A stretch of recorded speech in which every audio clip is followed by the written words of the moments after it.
The moment I picked up Ego is the Enemy by Ryan Holiday, I was staring into a mirror I didn't want to face. Ego is the enemy of what you want and of what you have, Holiday wrote, and those words hit me like a freight train. I was 27, drowning in a life I thought I had under control, but my ego was quietly tearing it apart. I was the guy who always had to be right, who'd argue until the room went silent, who'd post every gym session, every fancy coffee, every fleeting win on social media to prove I was somebody. But deep down, I was crumbling, relationships fraying, opportunities slipping, and a gnawing sense that I was running in circles. That book didn't just wake me up, it shook me to my core, forcing me to see how my ego was the architect of my misery. Let me take you back to 2022. I was working a decent job in marketing, pulling in $60,000 a year, living in a sleek downtown apartment. On paper, I had it together. But behind the Instagram filters, I was a mess. I'd spend hours crafting the perfect post to show off my hustle. But I was barely hitting deadlines at work. I'd argue with colleagues over trivial details, convinced I knew better, only to lose their respect. My girlfriend at the time, Sarah, called me out one night. "You're so obsessed with looking successful that you're not even here," she said, tears in her eyes. A week later, she was gone. I didn't get it then, but my ego was pushing away everyone who mattered. Holiday's words echoed in my head. The ego we see most commonly goes by a more casual definition: an unhealthy belief in our own importance. That was me, arrogant, self-absorbed, and blind to it. The breaking point came one freezing January night. I was scrolling X, as usual, when I saw a post from a former college buddy, Mike. He just landed a promotion at a tech startup, and instead of feeling happy for him, I was consumed by jealousy. Why him? Why not me? I spiraled, comparing my life to his, my 1,200 likes to his 3,000. I stayed up until 3 a.m., refreshing his profile, feeling smaller with every click. That's when I realized I wasn't just unhappy, I was trapped. My ego was a prison, and I was serving a life sentence. I stumbled across Ego is the Enemy on a bookstore shelf the next day, almost like fate. Holiday's line, "You're not as good as you think you are, but you're not as bad as you think either," felt like a lifeline. I bought it, went home, and read it in one sitting. Reading that book was like holding a flashlight to the darkest corners of my mind. I saw how my need to be seen as the best was killing my growth. I'd quit projects when I wasn't immediately great at them: graphic design, podcasting, even a side hustle selling custom sneakers. I'd tell myself I was above the grind, but really, I was scared of failing. Holiday's take on humility hit hard. Humility engenders learning because it beats back the arrogance that puts blinders on. I'd been wearing those blinders for years, refusing feedback, dismissing mentors, and chasing clout instead of progress. By the time I finished the book, I wasn't just inspired, I was pissed at myself. I'd wasted so much time. But that anger turned into fuel.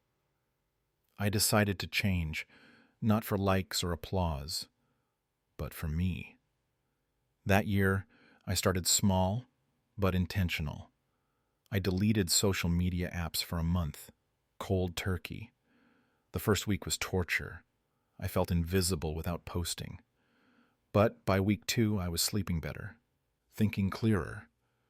I picked up journaling, something I'd mocked as woo-woo before. I wrote down every time my ego flared up, like when I wanted to one-up a coworker or flex a new purchase. I caught myself arguing less, listening more. My boss noticed. I got a raise to $70,000 by mid-2023, not because I demanded it, but because I started showing up differently. I rebuilt friendships, too. I called Mike, congratulated him, and asked for advice instead of stewing in envy. He invited me to a networking event that led to a freelance gig paying $2,000 a month on top of my salary. But it wasn't all smooth. Stripping away ego is like peeling an onion, layer after layer, and it stings. I relapsed hard. 6 months in, I got cocky again, bragged about my transformation at a party, and alienated a potential client. Holiday's warning rang true. Ego is a wicked sister of success. I had to recommit, over and over. The book became my manual, dog-eared and underlined. It taught me that ego isn't a one-time enemy, it's a lifelong battle. By the end of 2023, I wasn't perfect, but I was freer. I was living for myself, not for validation. My life wasn't a highlight reel anymore. It was real. And that's when everything started to shift. So there I was, finally seeing my ego for the monster it was. Thanks to Ego is the Enemy. Ryan Holiday's words, "The only way to do great work is to be small in your own eyes," became my mantra. But knowing the problem wasn't enough. I needed a way out. My life was still a battlefield, with old habits creeping back like weeds. I'd catch myself checking my phone for notifications, craving that dopamine hit of likes, or getting defensive when a coworker challenged my ideas. Change wasn't a light switch, it was a grind. But over months of trial and error, I built a system to tame my ego and reclaim my life. Here's how I did it. Step by step, no fluff, just what worked. First, I started with awareness. Holiday says, "You must practice seeing yourself with a little distance." That line stuck with me. I began journaling every night, not some flowery diary, but a raw, honest log of my day. I'd write down moments when my ego took the wheel, like when I spent 20 minutes arguing with a friend over a movie opinion, just to prove I was right. I used a cheap notebook, nothing fancy, and set a timer for 10 minutes. The rule was simple, no censoring, just truth. One entry read, "Snapped at Sarah today because she said my pitch was sloppy. Felt like she attacked me, but she was right." That habit exposed my blind spots. Within a month, I was catching my ego in real time, pausing before I reacted. It was like diffusing a bomb. Step 2 was cutting the noise. Social media was my ego's fuel. Every post was a performance. Every like a score. I didn't just reduce screen time, I gutted it. I deleted Instagram, X, and TikTok from my phone for 90 days. Sounds extreme, but the math checked out. I was spending 8 hours a day on my phone, half my waking hours. I used an app called Freedom to block distracting sites on my laptop, too. The first week, I felt like I'd lost a limb. By week 3, I was reading books again, 15 in a year, including holidays. I replaced scrolling with learning. My focus sharpened, and I pitched a new campaign at work that landed a $10,000 client. That wasn't luck. It was time I'd reclaimed. The third step was embracing failure. Holiday writes, "Failure is a feature, not a bug." I used to quit anything I wasn't instantly good at. Guitar, coding, even yoga. My ego couldn't handle looking like a beginner. So I forced myself to suck at something new. Public speaking. I joined a local Toastmasters club, shaking through my first speech in front of 12 strangers. It was awful. Stuttering, sweaty palms, the works. But I went back. By my 10th speech, I was steady, even winning a small award. That taught me to love the process, not the applause. I started applying that to work, taking on projects I wasn't qualified for. One led to a $5,000 freelance contract because I wasn't afraid to stumble. Step 4 was seeking real feedback, not flattery. Holiday's take on mentors hit hard. You cannot learn what you think you already know. I used to dodge criticism, but I started asking for it. I'd email my boss after presentations asking, what's one thing I could improve? At first it stung. Comments like, you talk too fast, or your slides need more data. But I listened, adjusted, and my next review scored me a promotion to $80,000 a year. I also found a mentor, a guy named Tom who'd read Holiday's book too. He'd call me out when I got cocky, like when I bragged about my raise. Stay small, he'd say, echoing Holiday. That kept me grounded. The final step was giving without expecting. My ego used to keep score, every favor, every compliment. I flipped that. I started helping coworkers with no agenda, like staying late to brainstorm with a teammate or sharing my network with a friend starting a business. I didn't expect anything back, but the returns were unreal. One guy I helped referred me to a side gig that paid $3,000 in a month. More than that, I felt lighter, less obsessed with winning. Holiday's line, "The less you care about your own interests, the more you will have," became real. I wasn't chasing clout anymore. I was building trust. These steps weren't magic. They took discipline, and I slipped up plenty, still do. But the results were undeniable. I went from 8 hours of screen time to 2, read 20 books in a year, and boosted my income by $25,000 between my job and freelancing. My relationships healed, too. I apologized to Sarah, not expecting her back, but to own my mistakes. We're friends now, and that's enough. My life wasn't perfect, but it was mine again. The best part? I was growing, not performing.